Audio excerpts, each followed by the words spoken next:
بسم اللہ الرحمن الرحیم۔ السلام علیکم ناظرین و سامعین،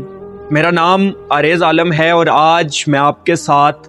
حضرت علی رضی اللہ تعالیٰ عنہ کا ایک ایسا خوبصورت واقعہ شیئر کرنے جا رہا ہوں کہ جسے سن کر آپ کے علم میں بہت سارا اضافہ ہوگا۔ اور آج کا یہ واقعہ سننے کے بعد آپ ایک بات کو بہت انداز میں دیکھنا سیکھ جائیں گے، یعنی کہ ایک چیز کو مختلف انداز میں کس طرح دیکھا جاتا ہے اور حضرت علی رضی اللہ تعالیٰ عنہ کے علم کی کیا حد تھی، یہ چیز آپ آج کی ویڈیو میں بہت اچھے انداز میں جان سکیں گے۔ دوستو، حضرت علی رضی اللہ تعالیٰ عنہ اپنے چند ساتھیوں سمیت بیٹھے ہوئے تھے کہ ایک دیہاتی شخص آیا اور آ کر آپ رضی اللہ تعالیٰ عنہ سے بہت زیادہ عجیب سوال کیا۔ اس نے کہا، یا علی، میں ایک دیہاتی شخص ہوں، میں نے اپنے گھر میں ایک بکری اور ایک کتا پال رکھا ہے، نہ جانے کس طرح سے ان دونوں کا آپس میں ملاپ ہو گیا ہے اور ان سے ایک بچہ پیدا ہو گیا ہے۔ اب مجھے سمجھ نہیں آ رہی کہ وہ حلال بکری کا بچہ ہے یا وہ حرام یعنی کتے کا بچہ ہے۔ اب مجھے یہ مسئلہ پوچھنا ہے کہ میں یہ کس طرح سے معلوم کروں کہ وہ جانور حلال ہے یا حرام ہے۔ مولا علی نے فرمایا، اچھا یہ تیرا مسئلہ ہے؟ تو قریب بیٹھے لوگوں نے جب یہ بیہودہ سا سوال سنا تو انہوں نے کہا، یا علی، شاید یہ کوئی دیہاتی آپ کو تنگ کرنے کے لیے یہاں آیا ہے، اس کے سوال کا جواب دینا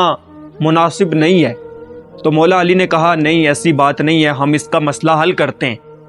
حضرت علی رضی اللہ تعالیٰ عنہ نے فرمایا، اے شخص، تم اپنے گھر جاؤ اور جا کر اس جانور کو دیکھو،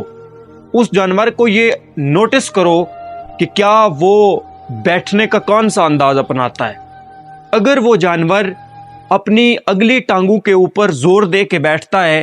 تو اس کا مطلب ہے کہ وہ حلال جانور ہے، یعنی وہ بکری کا بچہ ہے۔ اور اگر وہ اپنی اگلی ٹانگوں کے اوپر زور دے کر نہیں بیٹھتا، اگر وہ سارا زور پچھلی ٹانگوں کے اوپر رکھتا ہے اور اگلی دو ٹانگوں کو آزاد چھوڑتا ہے تو اس کا مطلب ہے کہ وہ حرام جانور ہے۔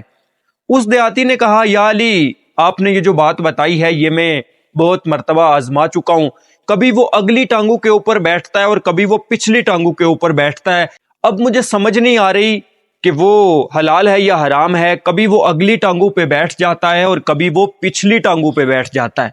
حضرت علی رضی اللہ تعالیٰ عنہ نے جب یہ بات سنی تو کہا، اچھا تم گھر جاؤ، جا کر اس کے آگے کھانا ڈالو، پتے ڈالو اور گوشت ڈالو، اگر وہ پتے کھائے تو بکری کا بچہ ہے اور اگر وہ گوشت کھائے تو کتے کا بچہ ہے۔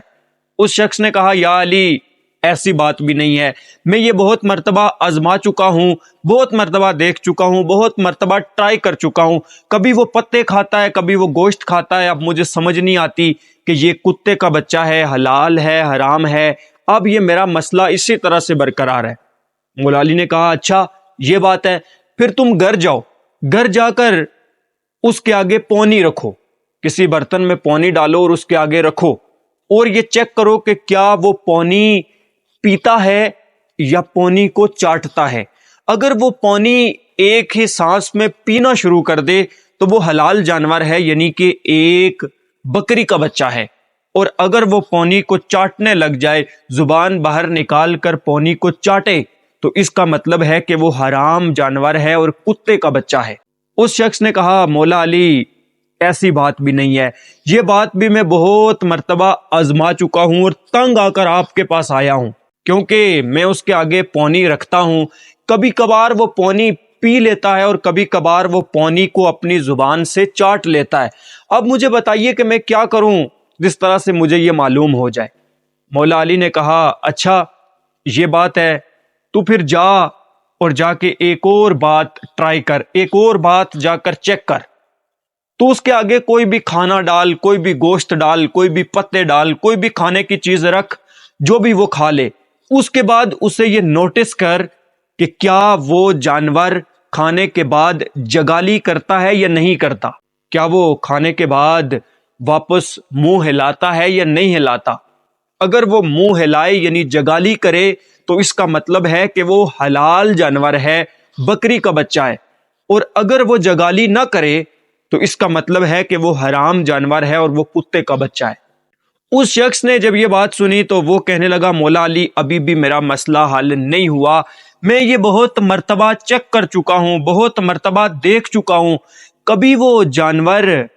جگالی کر لیتا ہے اور کبھی وہ جانور جگالی نہیں کرتا۔ اب مجھے سمجھ نہیں آتی، جب وہ جگالی کرتا ہے تو میں سوچتا ہوں کہ یہ حلال ہے، جب وہ جگالی نہیں کرتا تو میں سوچتا ہوں کہ یہ حرام ہے۔ اب مجھے بتائیے کہ آخر میں اس بات کو کیسے چیک کروں؟ مولا علی نے کہا چل پھر تیرا مسئلہ ہی ختم کر دیتے ہیں، تو گھر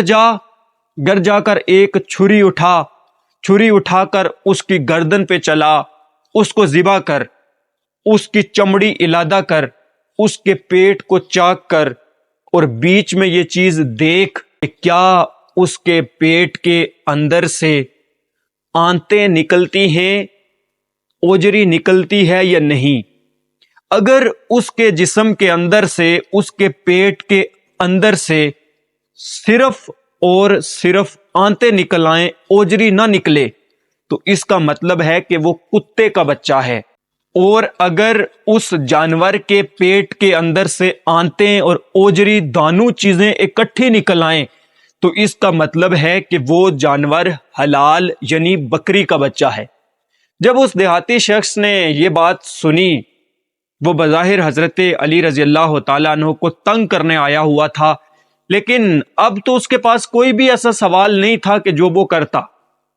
کیونکہ اب تو وہ یہ کہہ ہی نہیں سکتا تھا کہ مولا علی یہ تو میں بہت مرتبہ دیکھ چکا ہوں، کبھی اس کے اندر سے صرف اوجری نکلتی ہے، کبھی اس کے اندر سے صرف آنتیں نکلتی ہیں، یا کبھی یہ دونوں چیزیں نکل آتی ہیں۔ اس طرح وہ دیہاتی پریشان اور لاجواب ہو کر واپس پلٹ گیا۔ دوستو، اس کہانی سے آپ کو کچھ نہ کچھ تو نیا ضرور سیکھنے کو ملا ہوگا، لیکن ایک بات تو ضرور سمجھ آ گئی ہوگی کہ ایک چیز کو دیکھنے کے کتنے زیادہ اینگلز ہو سکتے ہیں، ایک بات کو صرف اپنے علم کی بنیاد پر کتنا زیادہ وسیع و عریض کیا جا سکتا ہے۔ دوستو، یہ حضرت علی رضی اللہ تعالیٰ عنہ کے علم کی ایک چھوٹی سی مثال ہے۔ بہت سارے ایسے واقعات ہیں کہ جنہیں پڑھ کر یا جنہیں سن کر انسان حیران رہ جاتا ہے کہ آخر اتنا علم کسی انسان کے پاس کیسے آ سکتا ہے، اور پھر وہ شخص کہ جس کے بارے میں اللہ کے نبی صلی اللہ علیہ وسلم نے فرما دیا کہ میں علم کا شہر ہوں اور علی اس کا دروازہ ہے۔ دوستو، اور بھی بہت سارے ایسے واقعات ہیں کہ جو ہم آپ کے ساتھ شیئر کرتے رہیں گے، اس لیے آپ سے گزارش ہے کہ یوٹیوب پر ہمارے چینل کو سبسکرائب کریں اور فیس بک پر ہمارے پیج کو فالو کر لیجئے۔ آپ سے ملاقات ہوتی ہے اسی طرح کی ایک اور نئی دلچسپ معلوماتی ویڈیو میں۔ اپنا بہت سارا خیال رکھیے گا۔ اللہ نگہبان۔